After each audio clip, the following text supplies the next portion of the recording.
Hey there, welcome to today's video, where we will be discussing a common problem that can occur when working with statistics in R. The problem we encountered involves getting different outputs for the same input in R, which might seem like unintended behavior at first.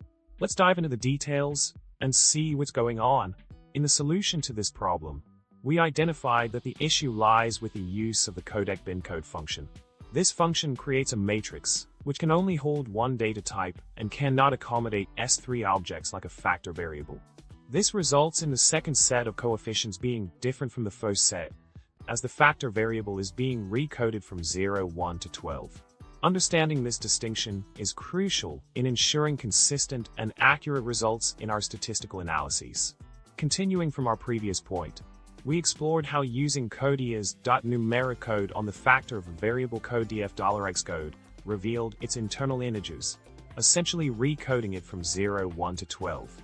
This recoding explains the discrepancy in the coefficients obtained from the linear regression models. By grasping the impact of data type conversions on our analysis, we can avoid similar discrepancies in our scripts and ensure the reliability of our results. In summary, we delved into a common problem in R where different outputs for the same input can arise unexpectedly due to data type conversions. By understanding the intricacies of matrix creation and variable encoding, we can troubleshoot such issues effectively and improve the accuracy of our statistical analyses. I hope you found this explanation helpful.